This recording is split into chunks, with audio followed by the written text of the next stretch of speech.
Am I the a-hole for refusing to attend my brother's wedding and recommending him to get a paternity test? My 22 female older brother, 26 male, was dating his fiancée for a total span of about 3 years before proposing. 2 years into dating, she cheated on my brother with another man. She told my brother about it. He was obviously broken because he thought that she was it for him, and they ended up breaking up. A year went by and my brother was a mess. He was depressed, lost a ton of weight, and my family and I barely saw him that year. He just wasn't the same. After a year passed, my brother progressively got back to his old self. My family and I were very proud and supportive of him. So last week, he contacted our whole family and asked if we can plan a family dinner, as he had an announcement. So we arranged the dinner this past Sunday. We all gathered at my parents' place. He walked in, accompanied by his ex-girlfriend, the one who cheated on him. Safe to say, we were all confused, but my mom allowed her to stay for dinner. He revealed to us that they had gotten back together a few months ago, and as of a few weeks ago, were engaged, and that she's also pregnant. The table was so silent you could hear a pin drop. She explained to myself and my family that she had made a mistake that she deeply regretted, and realized that my brother is the love of her life. I asked her if she thinks it's a little too late for that, after she cheated on my big brother and humiliated him to all his friends and family like that. My brother told me to calm down, and his fiancée told me that it's their business, and it's time for us to get over it and move on. I am very aware that my brother is a grown adult who makes his own decisions and isn't influenced by anyone. I also am aware that his relationship is his business, but he told my family and I that his fiancée cheated on him. So obviously we are going to have our own opinions about the situation and about her. He can't expect us not to. He told us that he would love if we would support them and attend their wedding in a few months, as they want to do it before the baby comes. I told my brother congratulations, but I will not be attending the wedding and that I think he should get a paternity test for the baby. His fiancée got extremely offended and started going off on me, saying that I'm slut-shaming her and that she doesn't deserve this treatment. I told her if the shoe fits, ... She stormed out of my apartment and my brother followed after her. He has now been messaging me saying that I need to apologize to his fiancée and accept her into the family by attending the wedding. She's been sending me nasty texts telling me off. My father and grandparents both agree with me that my brother should get a paternity test, while my mom has always favored my brother and feels that we need to forgive his fiancée and move on. Am I the a-hole for not attending my brother's wedding and telling him to get a paternity test? Info: my brother's fiancée is a couple months pregnant. They claim they got back together a few months ago. That's why I suggest a test to my brother. Now for the top comments. Not the a-hole. A paternity test is in order, and maybe also a brain check for your brother. If the baby is born while they are married, it's legally his. This conversation with your brother would be better had just the two of you in private, both trying to keep calm and no name calling. Make sure he knows whether it's his or not. He will be legally and financially responsible. You can't force him to want to know for sure, but you can make sure he understands it's a lifelong commitment. Not the a-hole. Haha, amazing, not the a-hole. But for real, your advice was quite sound. Maybe a little tasteless to say right in front of her, but if the baby is indeed your biological nephew, she should have no issues taking a test. In fact, she sounds like the kind of person that would gleefully gloat that she was right, and you guys were all being jerks. The fact she is sending you nasty texts for one somewhat tasteless comment makes me think that the baby might not be your brother's. You're right, the timing is suspicious. If she takes the paternity test and it is his, the right thing to do would be supportive and attend the wedding, and try and forget the past as best you can. But I have a feeling this won't be the case. Good luck to you and your brother, OP. She was giving my family and I so much attitude at the table when my brother was talking to us. So in the moment, I thought the comment was warranted.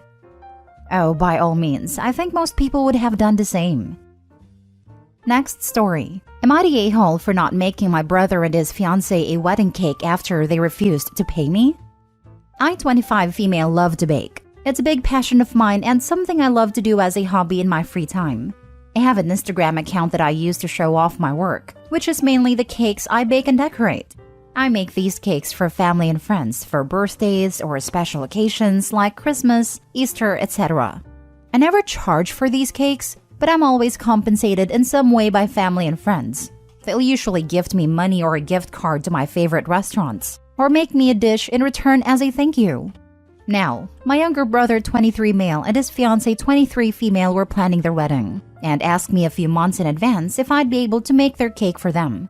This would be my biggest order yet, as they wanted a 3-layer cake as the wedding was for 75 people, and a flavor of strawberry shortcake as is their favorite. I was hesitant at first, but agreed to make the cake, under the condition that I was compensated for it. I explained to them that this was the biggest order I've ever had, and was going to take up a lot of my time, labor, and be costly. I gave them a very fair price for a cake of that caliber. They agreed. I also made it clear that I wanted to be paid before the wedding. I provided them multiple sketches of what the cake would look like, made a practice batch of the actual cake so that they could sample, and they loved the cake and approved of everything. Fast forward to last week, 6 days before the wedding. I contacted my brother for my payment as I was going to get started on buying the rest of the ingredients for the cake, minus the strawberries. I was going to do that closer to the date so they could be fresh. He assured me he'd drop off my check the next day. Next day came, brother went MIA and no check arrived, so I tried to contact him again. Next day came, no check again. I offered to drive to their house and pick up the check, but they made an excuse that it didn't work with their schedules.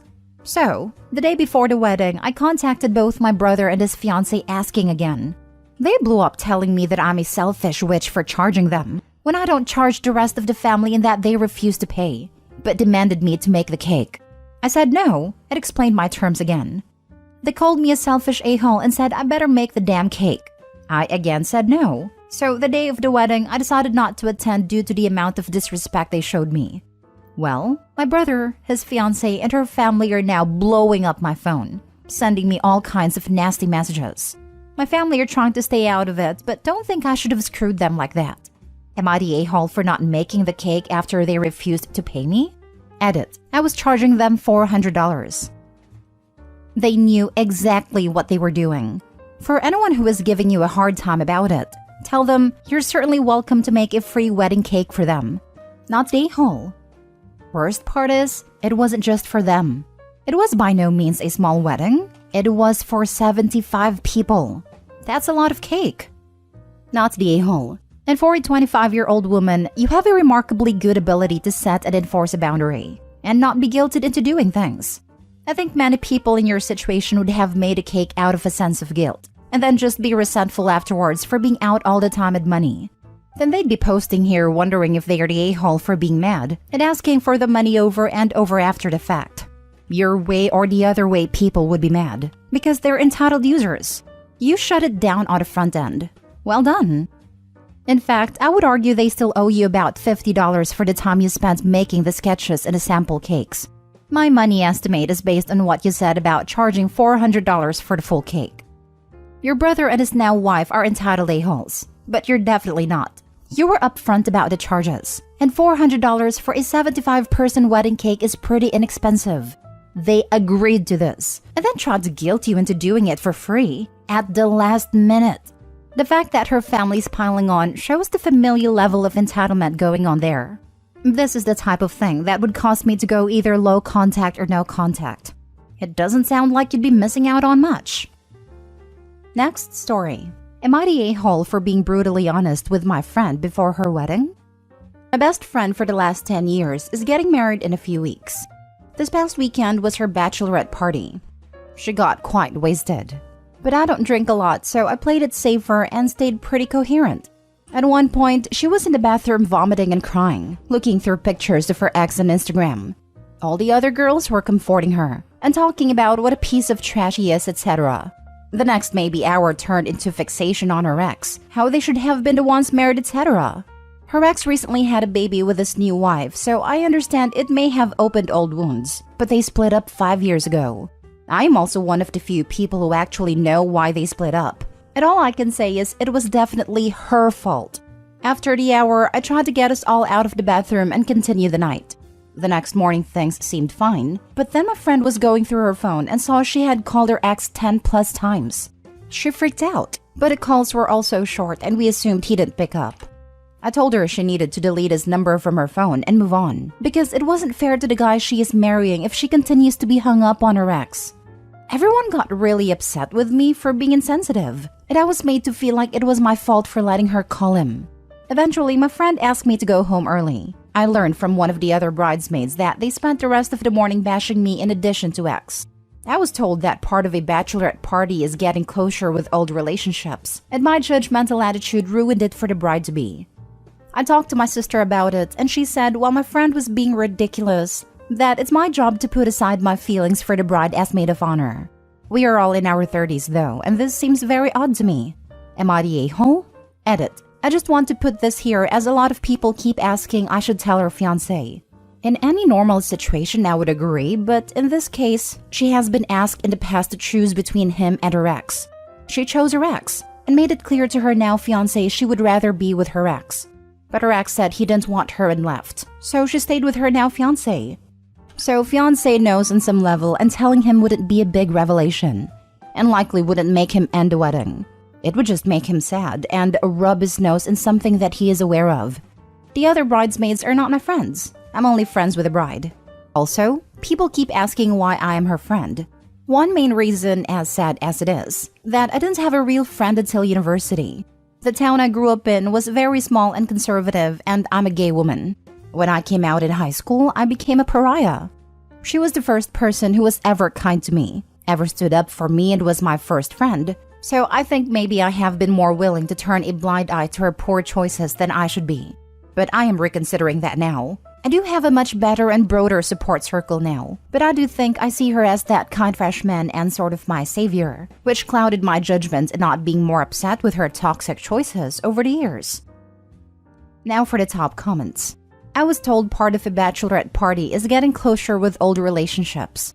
No. Closure with old relationships should have happened way before accepting a marriage proposal. Not a hole at all. Your friend seems to still be carrying a torch for her ex while planning to marry someone else. Poor groom. Right? I didn't think of my ex once during my hens. Or like, ever. Because I don't care. What a weird outlook to have. I think of exes randomly in passing. Something will come up and spark a memory.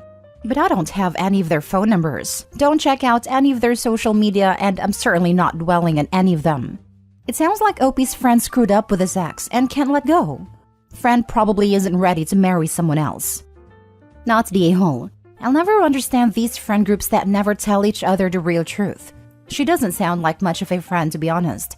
Plus, I thought the point of a bachelorette party was one last night out as an unmarried woman, not spending the night wishing I was marrying my ex?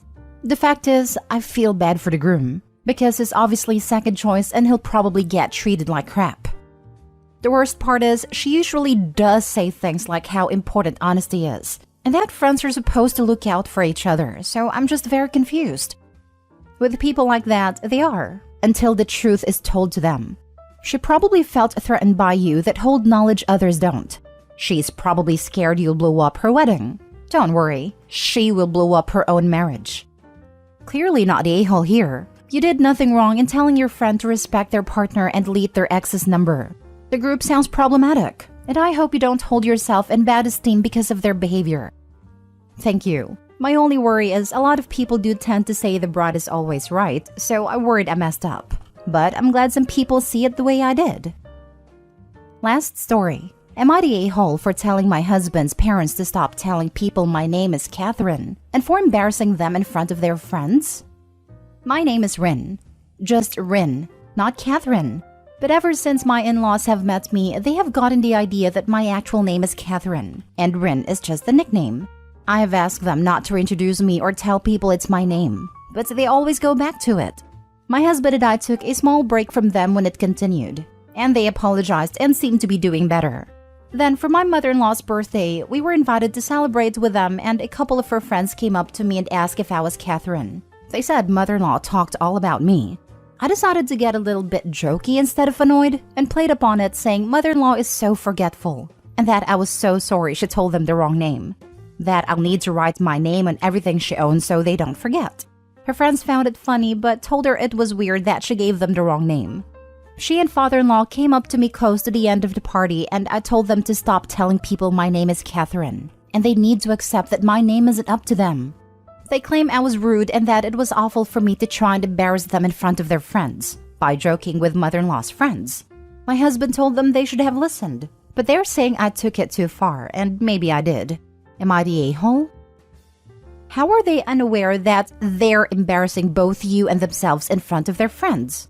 It's a basic of decent manners to get people's names right, to the best of one's abilities whenever possible. Not the a-hole, Rin. I like your sense of humor. You could always just add Kath to the front of their names. Hi everyone, I'd like you to meet my mother-in-law, Kath Margaret, and my father-in-law, Kath Robert. And this is their dog, Kath Fido. It is a catastrophe. What a couple of Kath holes. Not the hole. Can I introduce you to Brian, my mother-in-law, and Stephanie, my father-in-law? This made me chuckle a bit, because they hate the trend of boys' names on girls. So I could see some mouth foaming going on if anyone did this. Not the hole. This conversation should never have gone past. You. Hey, mother-in-law. I'm Rin. Nice to meet you. Mother-in-law. Oh, hi. I've never heard that name before. Is it short for Catherine? You. No, just Rin.